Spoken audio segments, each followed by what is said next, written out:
আজকে আমরা আলোচনা করব আরেকটা খুব ইম্পর্টেন্ট টপিক নিয়ে, সেটা হচ্ছে সবার জানার বিষয় থাকে যে আমাদের নিজেদের স্টমাক বা গাট হেলথ সেটা কিভাবে আমরা মেনটেন করব।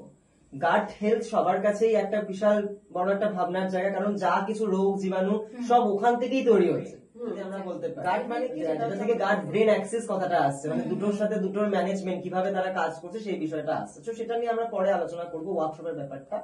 তো প্রথমে জেনে নেওয়া যাক যে তুমি সমতা দিকে আমার প্রশ্ন, যে তুমি একজন গ্যাস্ট্রোডায়েটিশিয়ান হিসেবে বা গ্যাস্ট্রো রিলেটেড পার্ট তুমি যেহেতু হ্যান্ডেল করো খুব ভালো, তাই তুমি আমাদেরকে ভালো বলতে পারবে যে আমাদের ডেইলি বেসিসে গাট হেলথ সেটা কিভাবে আমরা আরো নিজেদের ইমপ্রুভ করতে পারি। সো বেসিক্যালি গাট হেলথ ইমপ্রুভ করার জন্য ফার্স্টে আমি একটা কথা বলবো যে বাইরে যে অতিরিক্ত বাজে ওই তেলে ভাজা ওই জিনিসটা আগে টোটালি বন্ধ করতে হবে। নাম্বার 1 ওটা মানে তুমি জাঙ্ক ফুডের কথা বললে, তো চর্বিযুক্ত খাবার একদম।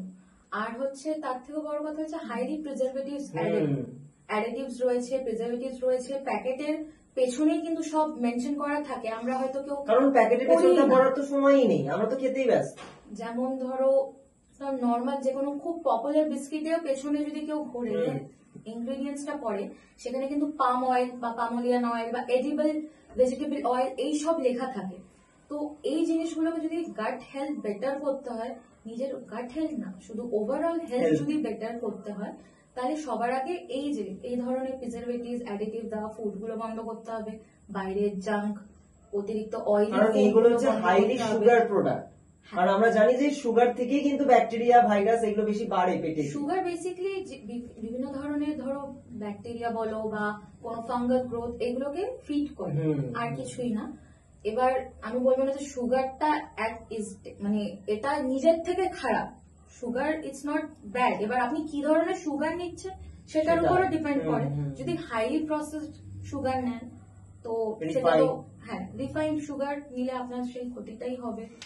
এবার আপনি কার্বোহাইড্রেটও কিন্তু এক ধরনের বডিতে গিয়ে কনভার্ট হয় সুগারে। এবার আপনাকে good sugar good carbohydrate include করতে হবে। আর কমপ্লেক্স ফর্মে বলতে চাইছে কমপ্লেক্স কার্ব তোর ইনক্লুড করতে হবে ডায়েটে।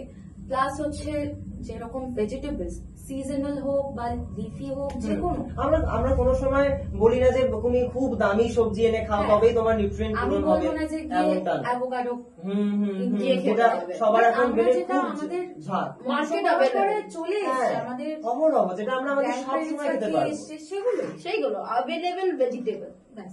এবং তুমি হয়তো জানো, তুমি হয়তো যে গাট প্রোবায়োটিক প্রিবায়োটিক আর সিম্বায়োটিকের ধারণাটা, এবং তুমি আজকাল হয়তো দেখে থাকবে, যেটা তুমি আমাকে মানে অফলাইনে আমাকে তুমি যখন শেয়ার করছিলে আমার সাথে আজকের এপিসোডটা নিয়ে, তখন তুমি আমাকে বলছিলে যে তুমি বলবে যে পার্টটা, সেটা হচ্ছে যে তোমার ওই কাঞ্জির ব্যাপারটা, যেটা আজকাল সবাই বানাচ্ছে সবাই খাচ্ছে। তো ওটা প্লিজ একটু দর্শকদের কাছে বলো।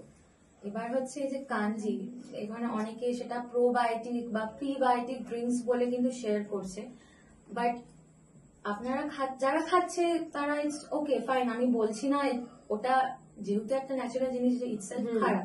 এবার আমাদের হাতে কিন্তু নেই যে আমরা কি ধরনের ব্যাকটেরিয়াকে আমরা কিন্তু ওখানে ইনক্লুড করছি, সেটা কিন্তু আমাদের হাতে নেই। এবার সেটা বেনিফিশিয়াল ব্যাকটেরিয়া আমাদের শরীরে সবার জন্য যে একই ব্যাকটেরিয়া বেনিফিট দেবে, কারো যদি, আমি আগেও হয়তো বলেছি অনেকবার, সিবো ধরনের সমস্যা থেকে থাকে, কারো যদি অলরেডি প্রচন্ড ব্যাড ব্যাকটেরিয়াল ওভারগ্রোথ হয়ে থাকে স্টমাকে, তাদের জন্য প্রিবায়োটিক বা প্রোবায়োটিক বা কাঞ্জি যে কোনো কিছুই কিন্তু ভালো হবে না। কারণ প্রিবায়োটিক বেসিক্যালি ব্যাকটেরিয়া ফিড করে, আর প্রো যদি ব্যাড ব্যাকটেরিয়াল ওভারগ্রোথ হয়েই থাকে, গুড ব্যাকটেরিয়া গুলো সার্ভাইভ করবে কি করে।